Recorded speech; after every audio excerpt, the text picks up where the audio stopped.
Yeah. It's life. I know. Someday you guys will figure out cool light. Yeah. The first question would be, how did you, I'm going to start. First question, how did you meet Howard and your early days in the anti-war movement as you spoke together? Well, never really remember when you met anyone, but I think we probably first met on the way down to Jackson, Mississippi was probably the first time for, there was a civil rights action there, and it was a lot of people had been thrown in jail, and there was a big hassle with the state police and the usual blow-up, and several of us designated ourselves an inquiry commission of New England professors. I don't know on what basis, just to try to see if we could get some publicity for what was going down. And we went down and spent a couple of days together and went through the jails and spoke to people, went to the churches and saw what was going on, and then did manage to get some people in Congress interested in what was happening and a few other things. And after that, we just on and on. I can't remember how many things. The one time I ever went to Congress for lobbying was with Howard and a couple other people, and then just constant talks and meetings and demonstrations and arrests and the whole routine until the present. Saw him a couple weeks ago. Deb had a really good question, and she might be the best one to ask this, isn't I think no, okay, I'll ask it. Is that, why do you think that of you and Howard's generation, Jewish intellectual community, became so involved in a lot of it became maybe more Howard. I don't know. Well, Howard is. There is a category of people who call themselves New York intellectuals, who are mostly Jewish, but Howard's about as remote from that as you can imagine. He comes from he comes from a working class background. He's been an activist all his life. He's not the kind of intellectual who hangs around literary soirees and sort of try to impress each other with how bright they are and get invited to the best parties and that sort of thing. That's just not his life. That's the New York intellectuals. But he comes from a completely different background that had a totally different history, an activist history, also an academic history, but it's all entwined with his engagement and activism and involvement in real issues that matter to people. And he's always available. He doesn't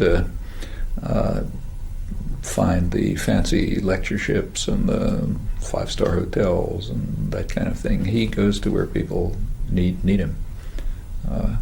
Activist groups, student groups, organizers, poor people's meetings, or on the streets. That's not the usual picture of what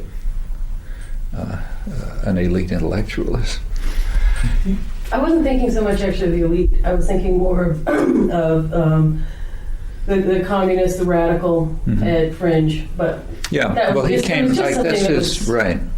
Well, he's carried that through in a way in which intellectuals typically have not in recent years. There was a time when the radical movements did have deep involvement of intellectuals, but there's been much true in recent years. Howard's in that sense a kind of throwback, kept the faith.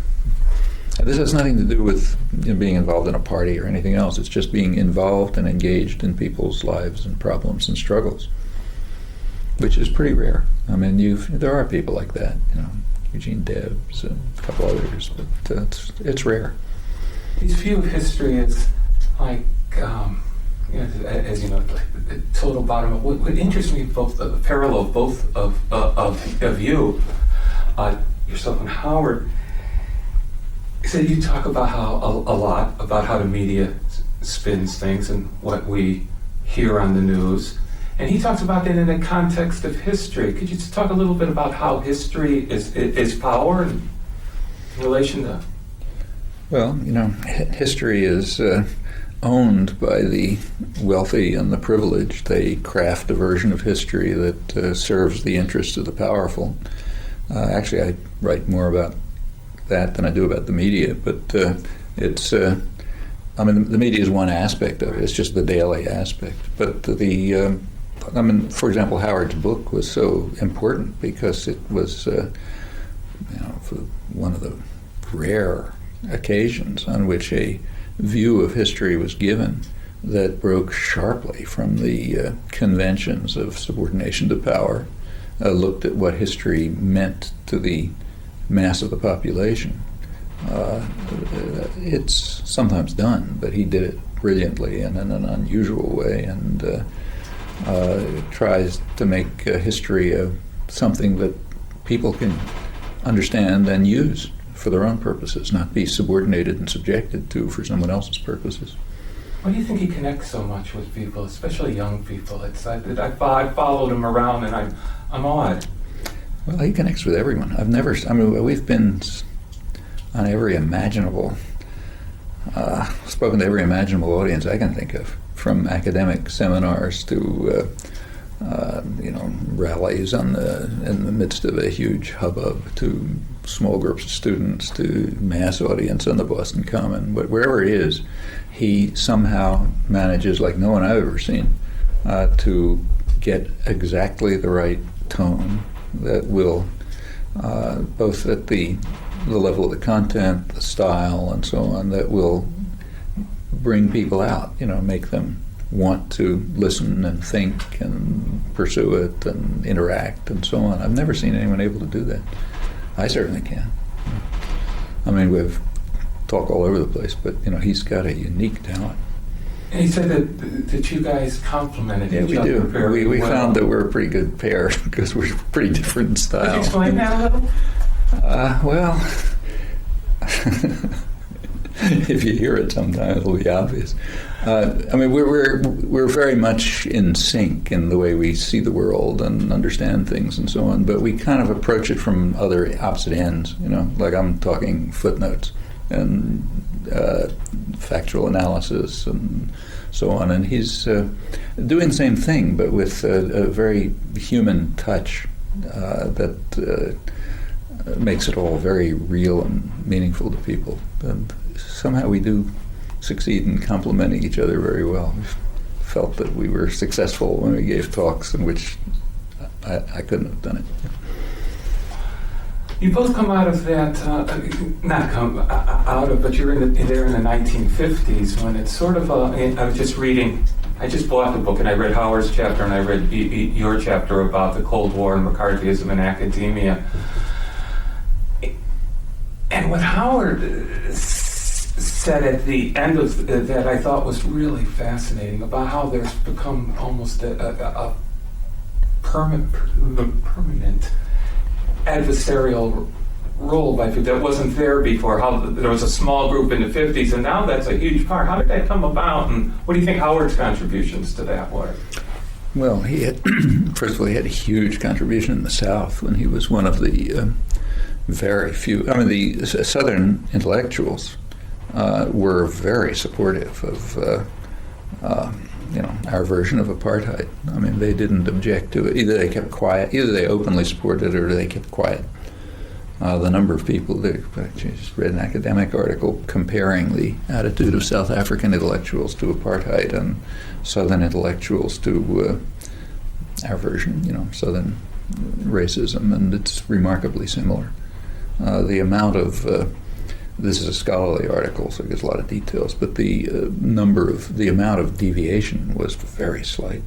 There was tolerance and quiet and a general point of view of either support or else it's not our business. Our business is to, do our work. Howard was, as he's always been, complete exception to that. And he had a huge effect on the early stages of the black student movement. A lot of the people who were the leading activists were his students. In fact, as you know, he got thrown out of the university for that.